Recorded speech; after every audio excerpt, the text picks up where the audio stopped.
Hello friends and welcome to my channel Sadhana dot tutor. आज आपण बघणार आहोत लर्न विथ कॅम्ब्रिज स्टँडर्ड फिफ्थचा नवीन एक लेसन सरप्राईज. आता हा लेसन जो आहे सरप्राईज ही एक छोटीशी स्टोरी आहे जी अडॉप्टेड आहे एका नॉवेलवरनं. नॉवेलचं नाव आहे लिटिल वुमेन, जी लिहिलेली आहे लुझा मे अल्कॉटनी. तर बघूया ह्या लेसन मध्ये काय सांगितलं आहे ते, ह्या स्टोरी मध्ये काय सांगितलं आहे ते. मुलांनो, ही एक स्टोरी आहे. तर जेव्हा आपण स्टोरी कुठलीही ऐकतो किंवा वाचतो तर ती स्टोरी आपण जर का इमॅजिन करू शकलो, त्यामध्ये जे काही सांगितलेलं आहे ते ते चित्र जर का आपण आपल्या डोळ्यासमोर आणू शकलो तर आपल्याला ती स्टोरी खूप छान पद्धतीने समजते. तर प्रयत्न करा ही स्टोरी वाचत असताना ते चित्र आपल्या डोळ्यासमोर आणण्याचा. So let's start. Jo sat on old sofa, writing busily with her papers spread out upon a trunk before her. आता जो sat on old sofa, तर आपल्या ह्या स्टोरीची जी मेन कॅरेक्टर आहे तिचं नाव आहे जो, जी एका सोफ्यावर बसलेली आहे आणि ती काय करते, writing busily with her papers spread out upon a trunk before her. तिच्या समोर एक ट्रंक ठेवली आहे. त्या ट्रंकवर खूप सारे पेपर्स आहेत जे स्प्रेड केलेले आहेत आणि त्यावरती काहीतरी लिहिते आहे. Scrabble the pet rat strolled on the beam overhead accompanied by his oldest son. आता बघा, तुम्हाला चित्रात इथे दाखवलंय त्या वरच्या एका बीमवर एक रॅट फिरतोय जो की तिचा पेट रॅट आहे. तर ती अन्न म्हणणं त्या रॅटला सुद्धा कुरवाळती आहे. Joe scribbled away till the last page was filled.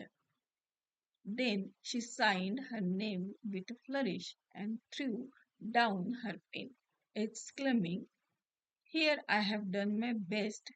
If this won't suit, I shall have to wait till I can do better."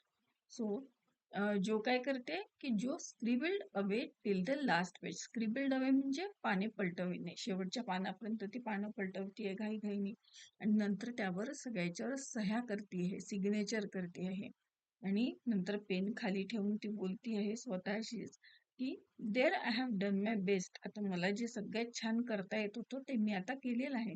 आणि इफ दिस वोंट सूट म्हणजे हे पण जर का वर्क नाही झालं तर जोपर्यंत मी आणखी याच्यापेक्षा छान करू शकत नाही तोपर्यंत मी प्रयत्न करत राहणार आहे. Laying back on the sofa, she read the manuscript carefully through. Manuscript म्हणजे काय, तर ओरिजिनल स्क्रिप्ट जी एखादा रायटर जेव्हा त्याची एखादी स्टोरी लिहितो, तो पेपरवरती उतरवतो, तर ती जी ओरिजिनल जी स्क्रिप्ट असते, जी की रिटर्न असू शकते किंवा ती टाईप पण असू शकते, अशी जी पहिली स्क्रिप्ट असते ओरिजिनल त्याला म्हणतात manuscript.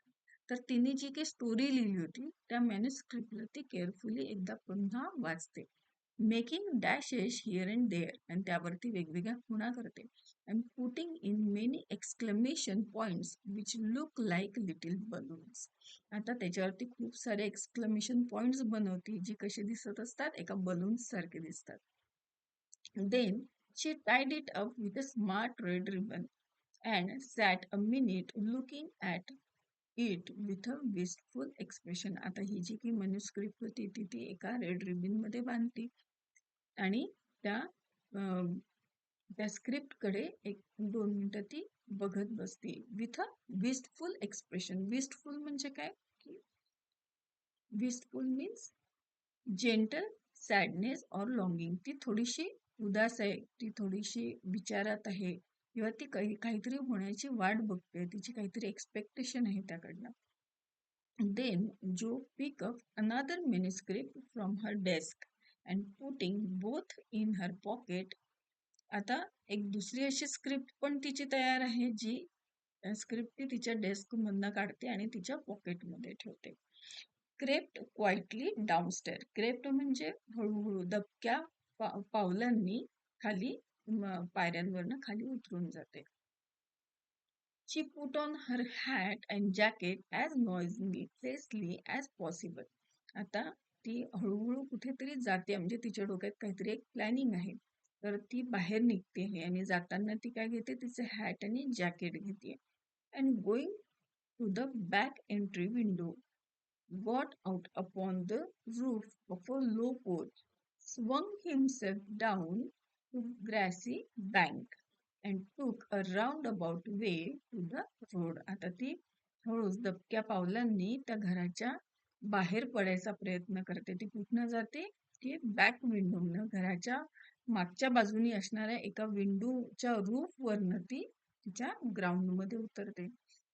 And took a roundabout way to the road. Roundabout म्हणजे काय? तर राऊंड अबाउट इथे मिनिंग दिलेलं आहे इनडायरेक्ट और not going by shortest route, म्हणजे ती शॉर्ट वे घेत नाही, शॉर्टकट असा घेत नाही, ती दूरच्या रस्त्याने तिच्या रोडकडे जायला निघते.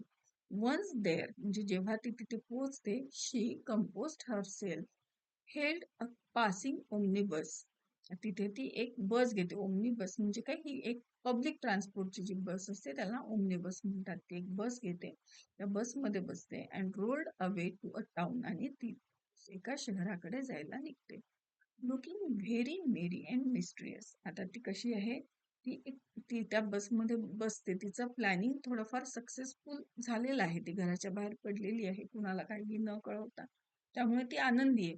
पण ती थोडी मिस्ट्रियस पण आहे, कारण काय? तिच्या मनामध्ये काही गोष्टी चालू आहे, तिच्या तिच्या मनामध्ये काहीतरी एक गोष्ट आहे जी तिच्या घरच्यांपासून तिने लपवून ठेवलेली आहे.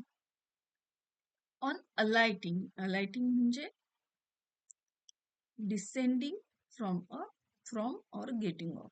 ऑन अलाइटिंग म्हणजे तिथे त्या टाउनवर पोहोचल्यावरती जेव्हा बसमधनं खाली उतरते, she went off at a great pace till she reach a certain number in a certain busy street. आता तिच्याकडे एक कुठला तरी, ती जातीय म्हटलं, तिच्याजवळ कुठला तरी एक पत्ता असणार आहे, त्या एक ऍड्रेस असणार आहे, तर तो ऍड्रेस शोधत शोधत ती जाते. Having found place with some difficulty, काहीशा डिफिकल्टी नंतर तिला तो ऍड्रेस जो काही दिलेला असतो, ती जागा तिला सापडते. She went in to the doorway looking up the dirty stairs and after standing stock still a minute. आता तिला ती जागा तर सापडते, ती प्लेस तिला सापडते, ती त्या डोरवे पर्यंत जाते, म्हणजे ती तिथल्या दारापर्यंत पण जाते आणि तिथे ती ऑब्झर्व करते. तिथे काहीशा डर्टी अशा स्टेअर्स असतात, तिथपर्यंत ती जाऊन उभी राहते. After standing stock still a minute, ती क्षणभर तिथे उभी राहते. Suddenly dive back in to the street and walk away as rapidly as she came, आणि परत ती माघारी येते. ज्या स्पीडने ती तिथे गेलेली होती त्या स्पीडने ती परत माघारी येते. This manoeuvre she repeated several time. Manoeuvre म्हणजे काय? मनूवर म्हणजे एखादी अशी स्मार्ट केअरफुल मुवमेंट, जी काही ती म्हणजे केअरफुली काहीतरी करायला बघते, म्हणजे आपल्याकडनं काही चूक होऊ नये, सगळं नीट व्हायला हवं, ह्या दृष्टीने ती जी काही करते आहे त्याला मनूवर म्हटलेलं आहे. This maneuver she repeated several times, to the great amusement of a black-eyed young gentleman lounging in the window of a building opposite. आता तिथे एक opposite साईडला एका बिल्डिंग मध्ये, त्या पोर्च मध्ये एक ब्लॅक आईड जेंटलमॅन आहे, जो की ह्या जोला ऑब्झर्व करतोय, ती जे येणं जाणं जे काही करते, तर तिची ही सगळी कृती तो ऑब्झर्व करतोय आणि त्याला त्यामध्ये फार मजा वाटते.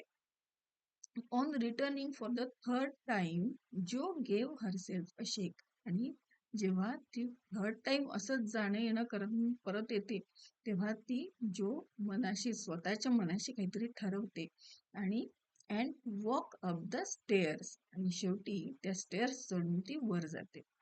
Looking as if she were going to have all her tool with pulled out. आता हे सगळं कोण बघतो आहे? हा जो ब्लॅक एड जेंटलमॅन आहे, हा तो तिला ऑब्झर्व करतो आहे.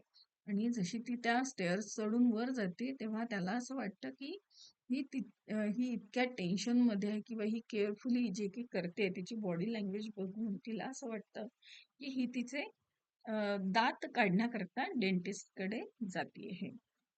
There was a dentist sign among others. आता तिथे ज्या काही त्या बिल्डिंग मध्ये जे काही ऑफिसेस होते, त्यामध्ये एक डेंटिस्टचं साईन असणार एक बोर्ड तिथे लागलेलं असतं, विच अडॉर्न द एंट्रन्स. आणि त्याचं जे एंट्रन्स आहे त्या एंट्रन्सवर हे बोर्ड लागलेलं असतं. After staring a moment at the pair of artificial jaws, the young gentleman put on his coat, took his hat, and went down to post himself in the opposite doorway. आणि आता हे सगळं बघून त्याला असं वाटतं की ती जी जो आलेली आहे ही कदाचित डेंटिस्ट कडे आलेली आहे. आणि तिला बघून तो काय करतो, तो तिच्याकडे जायला निघतो. त्याची हॅट आणि कोट घेतो आणि तो तिच्याकडे जायला निघतो. Saying with a smile and a shiver, it's like her to come alone. But if she has a bad time, she will need someone to help her home. त्याला असं वाटतं की ती डेंटिस्ट कडे आलेली आहे आणि जर का तिला इथे काही त्रास झाला, तिला काही पेन झाला, तिच्यासोबत काही प्रॉब्लेम झाला, तर तिच्यासोबत कोणीतरी असायला हवं. In 10 minutes, Joe came running downstairs. 10 मिनिटात जो पायऱ्यांवरनं उतरत खाली येते. With a very red face and the general appearance of a person who had just passed through a trying ordeal of some sort. आता trying ordeal म्हणजे काय? इथे meaning दिलेलं आहे. अ व्हेरी डिफिकल्ट और पेनफुल एक्सपिरियन्स. ओके. सो जेव्हा त्या 10 मिनिटात ती परत येते त्या स्टेअर्सवरनं उतरून ती खाली येते. तर ती जेव्हा येते तेव्हा ती कशी असते तिचं वर्णन केलेलं आहे. With a very red face and the general appearance of a person who had just passed through a trying ordeal of some sort. म्हणजे कुठल्या तरी पेनफुल किंवा कठीण प्रसंगातनं निघून ती आलेली आहे अशी ती दिसत असते. When she saw the young gentleman, she looked anything but pleased. जेव्हा ती त्या जेंटलमॅनला बघते तेव्हा ती आनंदी होते. And passed him with a nod. Node म्हणजे काय? होकारार्थी मान हलविणे. But he followed, asking with an air of sympathy, "Did you have a bad time?" आणि तो तिला विचारतो की तुला काही त्रास तर नाही ना झाला. Not very, she replied. ती म्हणते की नाही. You got through quickly. तू लगेचच परत आलीस. Yes, thank goodness. I will not, you will not say anything about it at home, will you? आता ती त्याला विचारते की हो, मी लवकर तर आली, पण हे जे काही तू बघितलेस मला इथे आलेलं, हे तू मला माझ्या घरच्यांना तर सांगणार नाहीयेस ना? का असं विचारते ती? कारण तिने ती जी इथे आलेली आहे ती घरच्यांना न सांगता आलेली आहे. ठीक आहे. सो ती त्याला विचारते की तू हे सगळ्यांना माझ्या घरच्यांना तर यातलं काही सांगणार नाहीस ना? Not a word, he replied. तो जेंटलमॅन म्हणतो की not a word. Well, I have left 2 stories with a newspaperman, and he is to give his answer next week, whispered Joe in her confident ear. आता जो त्या जेंटलमनला सांगते की मी माझ्या 2 stories लिहिल्या आहेत आणि त्या इथे न्यूजपेपरमनला दिलेल्या म्हणजे मी इथे न्यूजपेपरच्या ऑफिसमध्ये आले होते हे ती त्या जेंटलमॅनला शेअर करते. Hurrah for Miss March, the celebrated American author, cried Laurie. आता लॉरी कोण आहे तर हा जो जेंटलमॅन आहे, ब्लॅक आईड जेंटलमॅन असं ज्याचं जे वर्णन केलेलं आहे त्याचं नाव आहे लॉरी, जो की जोचा एक फ्रेंड आहे. Throwing up his hat and catching it again. म्हणजे काय, ही एक बॉडी लँग्वेज दाखवलेली आहे. जेव्हा आपण खूप आनंदी होतो तेव्हा आपण असं वागतो, तेव्हा तो सुद्धा आनंदाने एक छोटस सेलिब्रेट करत तिला चिअर अप करतो आणि म्हणतो hurrah for miss March. Miss March कोण आहे? जोचं नाव आहे. The celebrated American author. आणि तो तिला चिअर अप करतो. खुश. It won't come to anything, I dare say, but I couldn't rest till I had tried. तर जो काय म्हणते की मी ते स्टोरीज तर दिल्या आहेत पण त्यानंतर त्या माझ्या स्टोरी रिजेक्ट पण होऊ शकत होत्या. त्याच्यामुळे मी माझ्या घरच्यांना काहीही सांगितलेलं नाहीये. But I couldn't rest till I had tried. पण जोपर्यंत मी माझा पूर्ण प्रयत्न करणार नाही तोपर्यंत मी शांत बसूही शकत नव्हते. And I said nothing about it because I didn't want anything else to be disappointed. So ती घरी का सांगत नाही? कारण तिची स्टोरी जर का रिजेक्ट झाली असती तर तिच्या घरच्यांना खूप वाईट वाटलं असतं. तर त्यांना तिच्या घरच्यांना डिसअपॉइंट करायचं नव्हतं, म्हणून त्यांना तिने घरी सांगितलेलं नव्हतं. It won't fail. Why? Joe, your stories are works of Shakespeare compared to half the rubbish that is published every day. आता असं कोण म्हणतो? लॉरी म्हणतो. लॉरी तिला चीअरअप करतो, तिला धीर देतो की इट वोंट फेल, म्हणजे हे तू जे काही स्टोरीज लिहिलेल्या आहेत ह्या याच्यात तुला सक्सेसच मिळेल, हे फेल होणार नाही. तुझ्या ज्या स्टोरीज आहेत त्या शेक्सपियरच्या स्टोरीज सारख्या as compare to the half rubbish that is publish every day, जी रोजच्या पेपरमध्ये ज्या स्टोरीज पब्लिश होतात त्याच्या कंपॅरिझननी तुझ्या स्टोरी तर कितीतरी चांगल्या आहेत. Won't it be fun to see them in print? And shan't we feel proud of our author?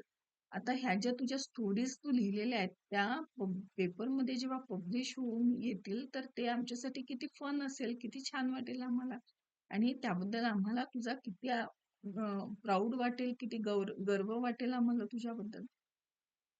Jose I sparkle. आता तिची स्तुती ऐकून जोच्या डोळ्यात एक चमक येते. For it always pleasant to be believed in, and a friend's praise is always sweeter than a dozen newspaper puffs. म्हणजे तिच्या इतर कुठल्याही स्तुतीपेक्षा तिच्या फ्रेंडनी तिची स्तुती जी काही केलेली आहे ती तिला खूप काही मोलाची असते. For a week or two Jo behave so क्वेरली. क्वेरली म्हणजे काय? तर स्ट्रेंजली और अनयुजली. आता कारण काय, तिच्या अशा बिहेवियरचं कारण काय असतं? कारण जोला त्या न्यूजपेपर मधनी सांगितलेलं असतं की मी नेक्स्ट वीक पर्यंत तुला ह्या स्टोरीजवर रिप्लाय देईल. आता त्याचा रिप्लाय येईपर्यंत जोचं जे काही बिहेवियर आहे ते इथे डिस्क्राईब केलेलं आहे. For a week or two Jo behave so clearly that her sisters were quite bewildered. Bewildered म्हणजे confuse and unable to understand. आता ती असं का वागते हे तिच्या बहिणींना काही कळत नाही, त्या फार कन्फ्युज होतात. She rush to the door when the postman rang. आता जेव्हा जेव्हा पोस्टमन येतो तेव्हा ती लगबगीने पोस्टमनला रिसीव्ह करायला दारापर्यंत जाते. Was rude to mister Brooke whenever they met, would sit looking at Meg with a woe-begone face. The woe-begone म्हणजे काय? लुकिंग व्हेरी सॅड, मिझरेबल और डिस्ट्रेस्ड. आता तिच्या बिहेवियर मधल्या ह्या सगळ्या गोष्टी इथे सांगितलेल्या आहे की ती कधी कधी फार लगबगीने पोस्टमन आलाय तर तो काय घेऊन आलाय तर त्याला रिसिव्ह करायला जाते. कधी कधी मिस्टर ब्रूक सोबत ती फार रूडली वागते, तर कधी कधी ती फार सॅड चेहऱ्याने अशी बसलेली दिसते. Laurie and she were always making signs to one another. आणि त्या लॉरी सोबत, म्हणजे लॉरी कोण आहे? तिचा फ्रेंड, त्याच्यासोबत काहीतरी साइन लँग्वेज मध्ये ती बोलत असते. And talking about spread eagles till the girl declare they had both lost their wits. म्हणजे आता यांची सुबुद्धी जशी गमावून बसले ह्या पद्धतीने हे दोघंही वागताना त्यांना आढळतात. What shall we do with that girl? She never will behave like a young lady, sighed Meg as she watched Lottie and Joe race in the garden. आता ती ह्या लॉरी आणि जोला गप्पा करत गार्डन मध्ये पळताना धावताना जशी ती बघते तिला, त्यावर ती म्हणते की What shall we do with that girl? She never will behave like a young lady. ही कधी एखाद्या यंग लेडी सारखी वागणारच नाही का? Sighed Meg. I hope she won't. She is funny and dear as she is, said Beth, who had never betrayed that she was a little hurt as Joe's having secret with anyone but her. आता हिची कोण आहे, कोण बोलत आहे? Beth. Beth म्हणते की no no, ती काही अशी, ती एक खूप छान मुलगी आहे, ती एक छान आनंदी, हसरी आणि सगळ्यांची लाडकी अशी एक मुलगी आहे. आता इथे जो बेथ थोडीशी हर्ट झाली आहे, कारण काय? कारण जोनी काहीतरी एक सिक्रेट ठेवलेलं आहे जे तिच्यापासून लपून ठेवलेलं आहे.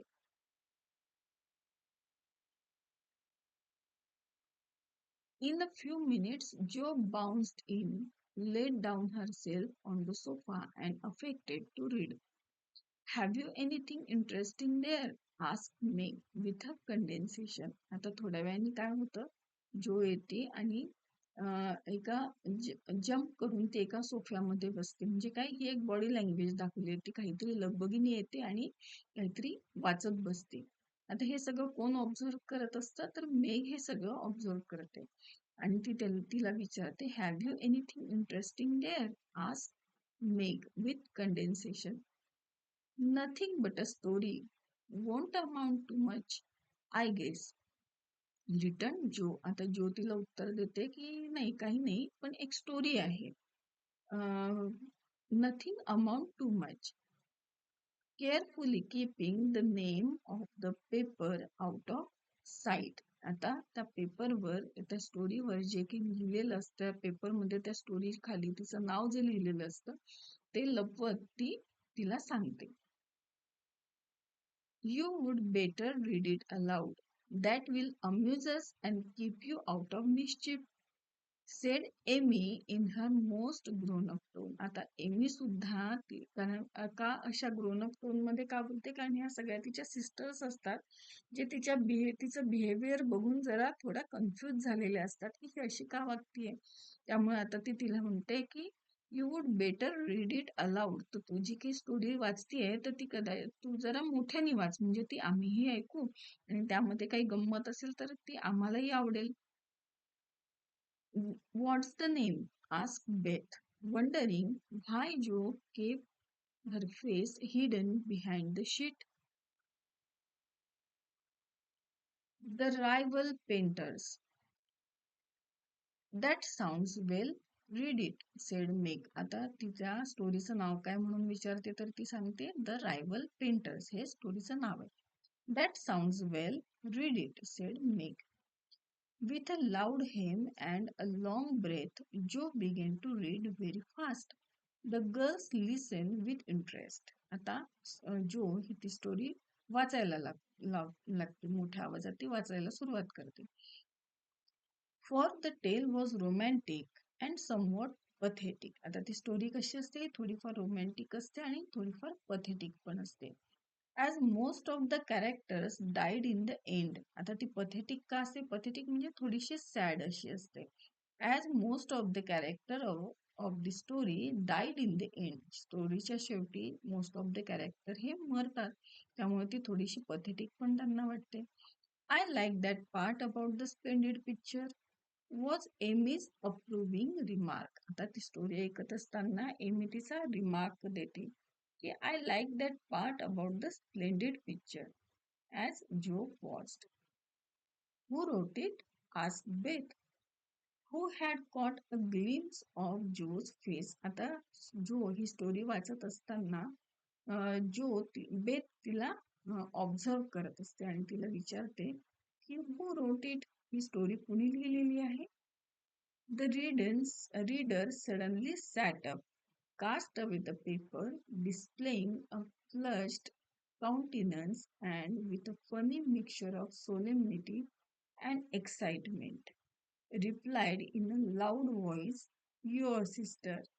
आता जसं बेत तिला विचारते की स्टोरी कुणी लिहिली आहे, तेव्हा ती तिचं जे काही सरप्राईज आतापर्यंत तिने लपवून ठेवलेलं असतं ते सगळं ती रिव्हील करते आणि मोठ्या आवाजात त्या सगळ्यांना सांगते, your sister.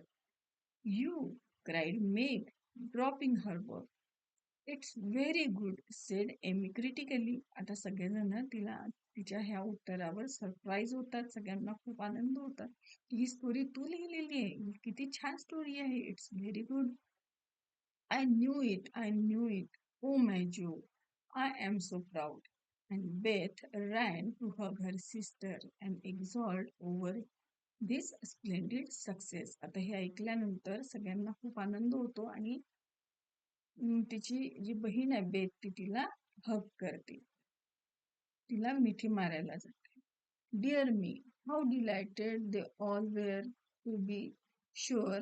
How Meg wouldn't believe it till she saw the words. जोपर्यंत त्या मेगनी ही जी त्या स्टोरी खाली जोपर्यंत मिस जोसेफाईन मार्च हे लिहिलेलं वाचलं नाही तोपर्यंत तिला त्यावर बिलीव्ह होत नव्हतं. जोसेफाईन मार्च हे काय, हे जोचं नाव आहे जे त्या स्टोरीच्या खाली प्रिंटेड होतं, which was actually printed in the paper. How graciously Amy criticized the artistic part of the story and offered hints for a sequel. आता ह्या स्टोरीवर सगळ्यांनी आपापले वेगवेगळे क्रिटिसाइज केलेलं होतं, म्हणजे सगळ्यांनी आपापली टिप्पणी त्यावर दिलेली होती. आणि जोनी एमीने तिला ऑफर केलं होतं की ह्या स्टोरीचा एक सिक्वेल पण यावा. सिक्वेल म्हणजे याचा दुसरा part, which unfortunately couldn't be carried out. How Hannah came in to exclaim, "Sex alive!" Well, I never. In that great astonishment at that Joe's doing, how proud. That Joe's doing. How proud Mrs. March was when she knew it. आता हे सगळं वाचून ऐकून तिच्या आईला सुद्धा खूप आनंद झालेला होता, तिच्या जोवर खूप गर्व वाटत होता. How Joe laughed with tears in her eyes as the paper passed from hand to hand. आता त्या ज्या पेपरमध्ये ही स्टोरी पब्लिश होऊन आलेली होती तो पेपर सगळेजण आपापल्या हाती घेऊन वाचायला सुरुवात केली. सगळेजण फार आश्चर्याने त्या स्टोरीकडे बघत होते आणि तिला वेगवेगळे प्रश्न विचारायला लागले. Tell us about it, when did it come, how much did you get for it, what will father say, won't Laurie laugh. आता असे वेगवेगळे प्रश्न तिच्या बहिणींनी आणि तिच्या फॅमिली मेंबरनी तिला विचारायला सुरुवात केली. Cried the family all in one breath as they clustered about Jo. आता जो भोवती सगळ्यांनी जमा होऊन तिला वेगवेगळे प्रश्न विचारायला सुरुवात केली. For these foolish, affectionate people made a jubilee of every little household joy. तर हे तिचं इतकं सक्सेस बघून सगळ्यांनी जणू एक छोटंसं सेलिब्रेशनच त्यांच्याकडे केलेलं होतं. Stop jabbering, girls, and I will tell you everything, said Joe. आता जो त्यांना म्हणते, स्टॉप जॅबरिंग गर्ल्स, की तुम्ही आता तुमची बडबड थांबवा आणि मी तुम्हाला सगळ्या प्रश्नांची आता उत्तरं देते. Having told how she disposed of her tale, Joe added, and when I went to get my answer, the man said he liked them both, but didn't pay beginners, only let them print in his paper and notice the stories.